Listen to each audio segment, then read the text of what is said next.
Bonsoir, bonsoir, bonsoir toute la Côte d'Ivoire, bonsoir ma patrie et bonsoir tous les Ivoiriens. Aujourd'hui, je vais faire cette vidéo, on ne va pas passer par 4 chemins. Voilà. Il faudrait qu'on soit clair, il faudrait qu'on soit franc. Ceux qui ne veulent pas comprendre la vérité, ceux qui ne veulent pas écouter la vérité, zappez ma vidéo. Parce que là, moi, je suis là aujourd'hui pour vous dire encore la vérité. Mais ceux qui veulent connaître la vérité, vous pouvez suivre la vidéo jusqu'à la fin. Je ne sais pas combien de minutes ça va faire, mais allez jusqu'au bout. Aujourd'hui là,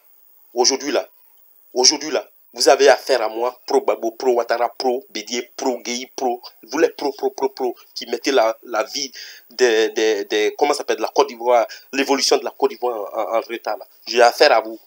Vous comprenez? Avant d'avoir affaire à vous, je vous informe que les présidents que vous suivez là, c'est tous des voleurs. Voilà, je vous le dis et je vous le dis avec preuve. Je ne suis pas là pour en train de rigoler avec qui que ce soit. Je ne suis pas là en train de faire des vidéos parce que pour amuser la galerie. Moi là, ma femme souvent elle me dit, chérie, mais à quoi tu penses quand on est au lit? Je dis, chérie, je pense à mon pays. Je pense à la vie de mon pays. Ceux qui ne mangent pas, ceux qui sont malades et tout, je pense à ça. Elle dit, je te comprends, mais tu ne peux rien faire. Oui, elle a raison, je ne peux rien faire. Mais ma grosse bouche là, j'ai quelque chose à vous dire. Vous êtes pro, ici, de gauche à droite. Mais les politiciens, ils s'en moquent de vous.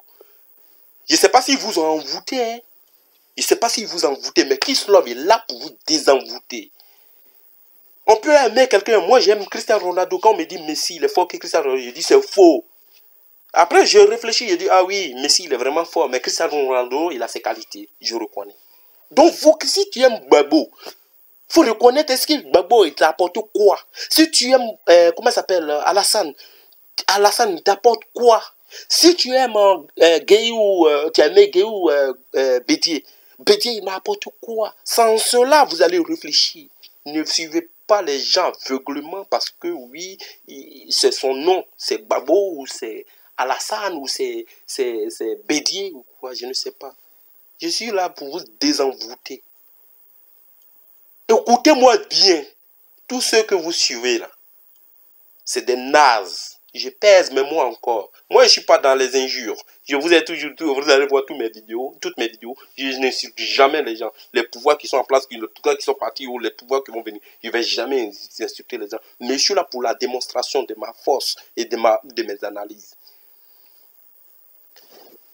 Pourquoi je dis qu'ils sont tous des voleurs? Quand Oufou est mort, Bédié a pris le pouvoir là. Qu'est-ce qu'il a dit? Oui, Oufou est parti, voilà ce qu'il a laissé dans la caisse. Quand Oufou est parti,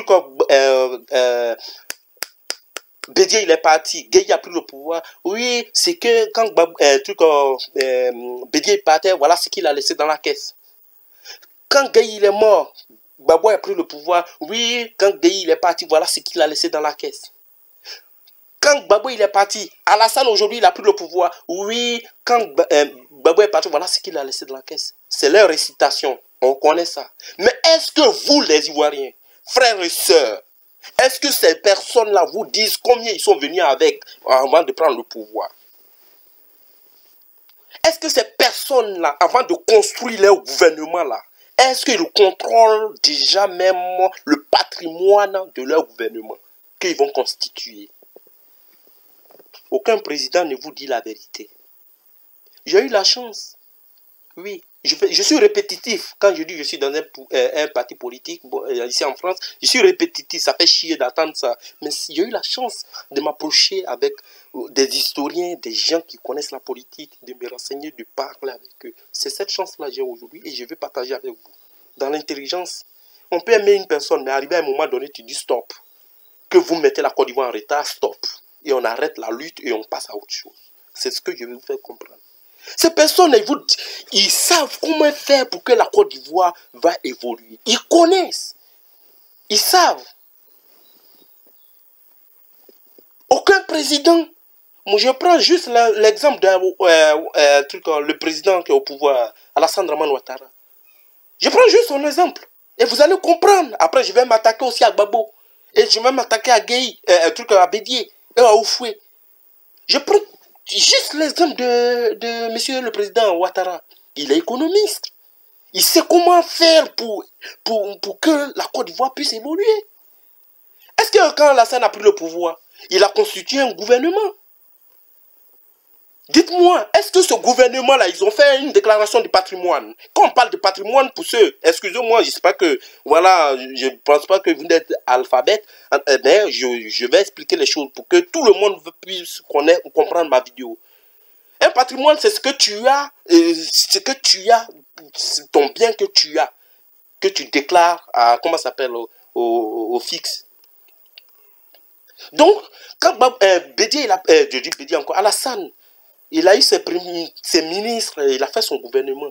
Est-ce que ces gouvernements, les Ouattao, comment ils s'appellent? Je ne connais pas tous les ministres, donc je ne peux pas les citer. Les Ouattao, les Ahmed Bakayoko, les Soro Diom, qui n'est plus ministre aujourd'hui. Est-ce qu'ils ont fait une déclaration de patrimoine? Parce que si ces ministres-là, monsieur le président, si vous avez mis ça en place pour dire que oui, je vais te nommer ministre d'Intérieur ou ministre de Défense, mais déclare à office, c'est-à-dire on met une justice, comment s'appelle, une justice en place qui va contrôler tout le gouvernement, et on appelle le fixe qui va contrôler tout cela. Monsieur Bakayoko, par exemple, je prends un exemple bête. Bon, je vais te nommer ministre. Combien tu as dans ton patrimoine? Si il calcule qu'il a 100 000 euros, et 100 000 francs, par exemple. Il a dit, bon, tu as 100 000 francs, ok. Tu as combien de maisons? J'ai une maison. Tu as combien de voitures? J'ai une voiture. Bon, ok. Je te nomme. Si demain, quand Alassane va partir, avant qu'il ne parte, si on voit que M. Bakayoko, il avait 100 000 francs avant de rentrer au pouvoir, et on constate qu'il a 1 million, il a 10 voitures, il a 50 maisons. Le fils qu'on a mis en place, la justice qu'on a mis en place, ça va le contrôler. On dit, mais M. Bakayoko, avant de prendre le pouvoir, c'est parce que vous avez avant. Donc, comme c'est comme ça, tout le temps que vous avez passé, si c'est 5 ans que vous avez passé au pouvoir, on va calculer tout ce que vos biens pouvaient avoir. C'est-à-dire, votre salaire, ils vont calculer tout. Et ce qui reste là, l'État va récupérer tout. Voilà. Voilà, monsieur le président, vous qui êtes économiste. Voilà comment vous allez mettre les méthodes en place pour que la Côte d'Ivoire, les Ivoiriens vont aller à l'école gratuitement. La santé des Ivoiriens sera gratuite. Voilà, vous êtes économiste, vous le savez, monsieur le président, ne me dites pas que vous ne le savez pas. Excusez-moi, vous les pro-Ouattara, vous pouvez m'insulter encore. Je m'en fous, mais sachez au moins la vérité, les gars. Ils connaissent aujourd'hui ce qu'ils veulent faire, ils peuvent faire pour que la Côte d'Ivoire puisse être émergée. Ils savent, mais ils ne peuvent pas vous dire, ils ne peuvent pas le faire. Vous avez aujourd'hui les ministres Abidjan. Quand je regarde les vidéos, quand je vois Ouattao même déjà, qui n'est même pas ministre et tout, regardez ce qu'il a. Quand tu vois Bakayoko, 7 ministres de l'Intérieur, regardez ce qu'il a. Les enfants, ils ont des entreprises à gauche, à droite. Ça, je n'ai même pas dit pour eux tous les noms, vous les connaissez sur place, tout ce qu'ils ont. C'est votre argent. Hommage, je rends hommage aux planteurs. Je rends hommage à la vieille, les vieilles, les vieux qui défrichent les forêts, qui vont dans les cafés cacao et via les palmiers à huile, qui sont sur le soleil, qui sont sur le vent, qui tombent malades, qui sont dans les problèmes. Je leur rends hommage. Et quand les plantations, ils vendent les trucs, on leur prend des maigres salaires et c'est vous qui enrichissez vos poches. Et les planteurs, ils souffrent. Monsieur le Président, c'était mon coup de gueule. Ce n'est pas dans une injure. Moi, je ne suis pas dans une injure. Excusez-moi, Kislof n'est jamais dans une injure. Ce sont des analyses vraiment fondées que je vous fais. Président, c'est comme ça. Vous êtes économiste. Voilà ce que vous devrez mettre en place. La déclaration du patrimoine de tous les ministres, de tous ceux qui travaillent dans le gouvernement et de toute l'administration ivoirienne. Tu prends un poste avant de partir, c'est que tu as on contrôle. Si on voit que tu as pris beaucoup d'argent, le gouvernement il prend le reste. Tu vas avec ce que tu veux, la différence. Personne ne va voler, on ne va pas voir un ministre, son enfant va être dans une grande école au Canada, là-bas, à 1 million. Il va faire comment ici, il ne vole pas. Donc il vole. Ça, c'était la part de pro pro-Ouattara.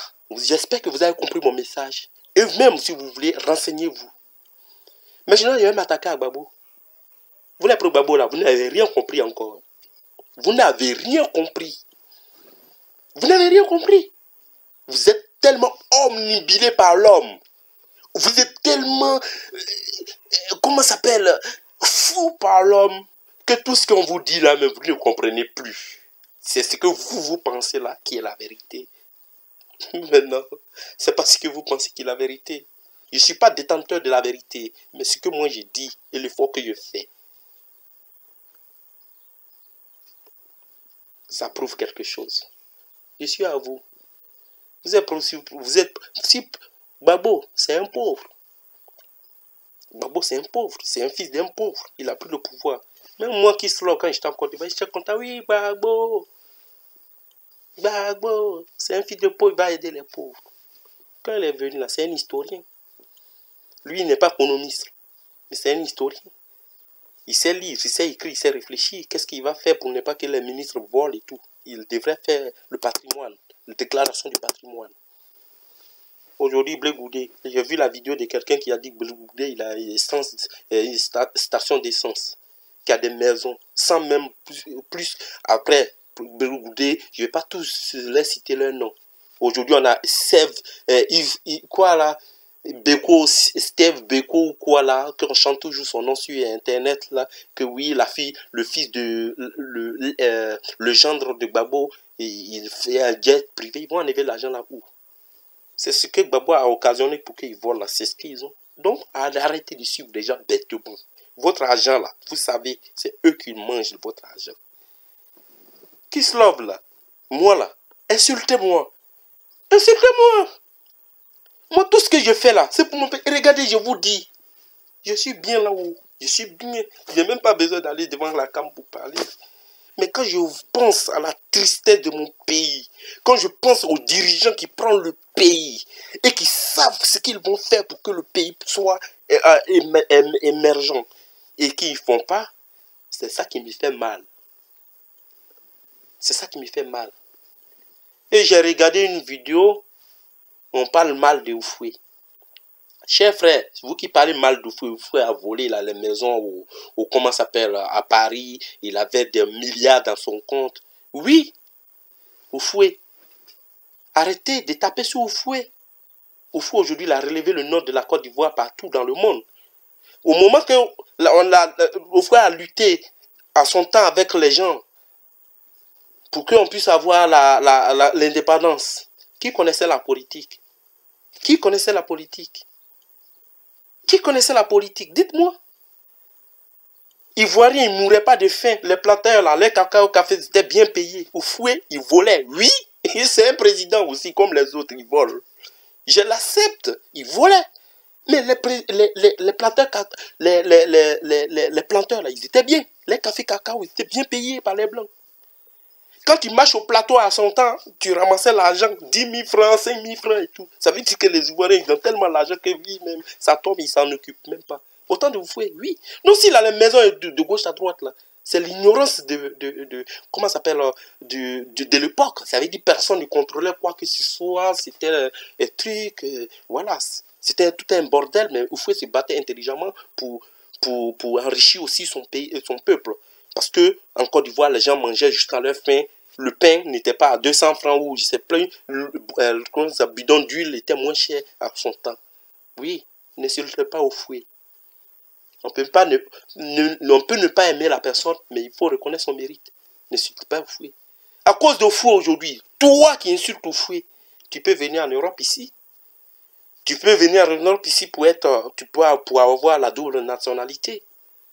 Oufoué, il s'est battu quand il était député. Il s'est battu avec les Blancs pour dire non, moi, mais parce que les Blancs ont dit non, si vos ressortissants viennent dans nos pays qui demandent la nationalité, eh bien, ils ont que la nationalité française ou ils gardent leur nationalité. Sinon, on ne peut pas avoir les deux. Oufoué a dit non, moi je ne suis pas un con, moi je ne travaille pas comme ça. Mes ressortissants, ils viennent là, ils vont avoir double nationalité. Ils prennent la bonne nationalité là, et puis ils ont leur nationalité de la Côte d'Ivoire. Et là, il s'est battu. Aujourd'hui, là, toi, Ivoirien, quand il vient ici, tu peux avoir double nationalité. Et quand tu as la double nationalité, tu es content. Parce que c'est au fruit qui t'a battu. Demandez aux Camerounais. Demandez aux Camerounais qu'est-ce que les anciens présidents, ils ont fait. Aujourd'hui, ils ne peuvent pas avoir la double nationalité. Soit tu es Camerounais, soit tu es Français. Je n'invente rien, je vous dis la vérité. Oufoué s'est battu. Il était ministre ici, dans le gouvernement de 4e République. Il était ministre, il était député. Il s'est battu. Quand vous ne connaissez pas les choses, ne dites rien. Ne tapez pas sur les gens bêtement. Voilà. Moi, est-ce que vous... Non mais arrêtez. Arrêtez les gars. Arrêtez. Il faut réfléchir un peu avant de faire des vidéos n'importe comment sur Internet. Il faut réfléchir un peu.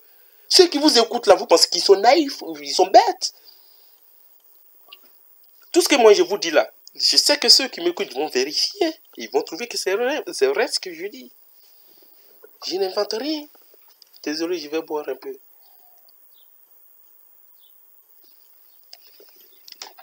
Je n'invente rien. C'est la vérité, je vous dis. Donc, chers frères et sœurs, que tu sois pro Ouattara, pro Gbagbo, ce que je viens vous dire, s'il vous plaît, comprenez une fois. Je vous ai dit tout à l'heure, je ne suis pas le détenteur de la vérité. Ce n'est pas tout ce que je vous dis là, que vous allez dire, oui, Kislom nous a dit ça, il a raison. Vous pouvez être en divergence avec moi, en désaccord avec moi. Mais quand vous écoutez ma vidéo et vous réfléchissez vous-même, est-ce que ça vaut la peine encore de se battre pour un homme politique? Est-ce que ça vaut la peine? Attendez en 2020, là, je ne sais pas quand vous aurez des élections, le président qui va, le candidat qui va se présenter là, quand il va vous dire, moi je mets en place, comment ça s'appelle, je mets en place la déclaration de patrimoine. Celui-là, dites-lui, quand les ministres vont prendre le pouvoir là, ils vont déclarer tout ce qu'ils ont.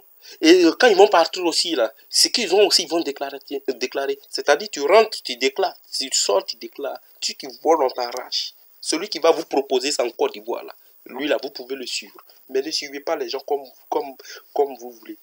J'ai toujours respecté le choix des Ivoiriens dans sa vaste diversité, même si le Gbagbo, pro Ouattara, pro Ouattara, voilà, je respecte tout.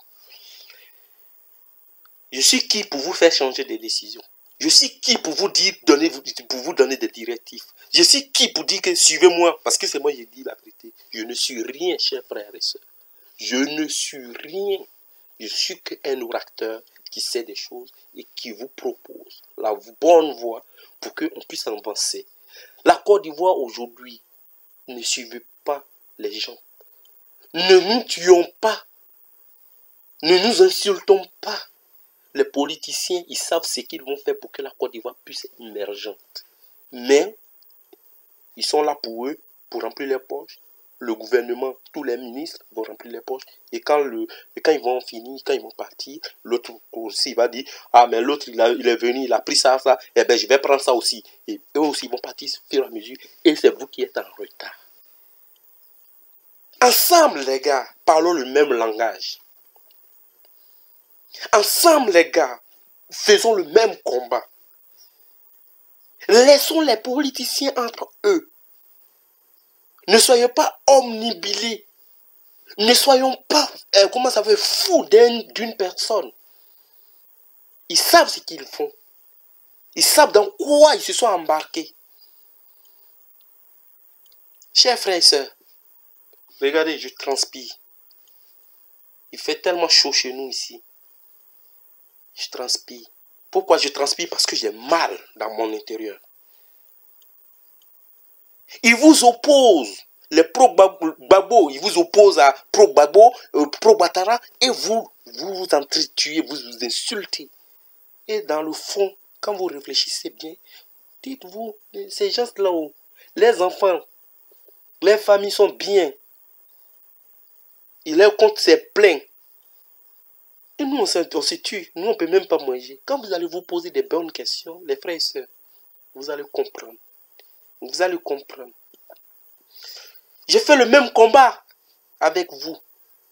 Mais seulement moi, la différence que j'ai, comment ça s'appelle, auprès de certains, c'est que eux, ils sont partisans de Gbagbo ou de Bédié ou de Ouattara ou quoi, mais moi je ne suis pas partisan de n'importe quel. Je suis partisan de tous les Ivoiriens. Je n'ai pas de parti pris. C'est ça leur différence, les youtubeurs ivoiriens qui sont. C'est la différence entre eux. Je n'ai pas de parti. J'éclaircis, je dis ce que je pense être la vérité. Chers frères, ça fait 20 minutes que je vous parle. Je vous me demande pardon. Ma vidéo, vous pouvez la regarder. Regarder. Pour comprendre ce que je vais dire. Pour comprendre qu'est-ce qu'on appelle, comment s'appelle, la déclaration fiscale. Comment s'appelle, je n'ai même pas parlé les exilés politiques, c'est-à-dire ceux qui gardent leur argent à la banque, c'est-à-dire à l'étranger en Suisse. On devrait mettre une enquête là. Tu es président ou tu es ministre, ton argent ne va pas ailleurs, ça reste en Côte d'Ivoire pour que ça travaille pour les autres banques. Si on trouve que ton compte il est ailleurs, on te met une amende et tu dois payer. Et ton argent, tout l'argent là revient en Côte d'Ivoire. Je n'ai même pas parlé parce qu'il y a beaucoup de choses à développer avec vous. Donc s'il vous plaît, c'était Kislo. Prenez votre temps pour écouter cette vidéo et réfléchissez. J'aime mon pays. Aujourd'hui, on est ici là. Un jour viendra, on ira en Côte d'Ivoire. C'est notre pays. Il ne faudrait pas qu'on s'entretue. Je vois beaucoup d'anneries sur Internet. Beaucoup de bêtises. Chacun se lève, il dit quoi. Je respecte tout ce qu'ils disent. Mais quand même, on a dit, Dieu a dit, il y aura beaucoup de prophètes. Mais sachez choisir vos prophètes. Il y a beaucoup de youtubeurs. Mais sachez choisir celui qui vous dit la vérité. Je ne fais pas bruit. Mais j'essaye de dire certaines choses pour éclaircir les choses. C'était Kislo. Je vous embrasse. Chez nous, il est 20h, bientôt 21h. Je sais qu'en Côte d'Ivoire, il est 18h ou 19h. Je vous embrasse, chers frères et sœurs. Ensemble, relevons le nom de notre pays. Ensemble, laissons les petites querelles. Ensemble, laissons les politiciens qui ont fait les bêtises. Et nous aussi, nous. C'était la voix de Chris Love. Je vous embrasse et je vous dis à bientôt.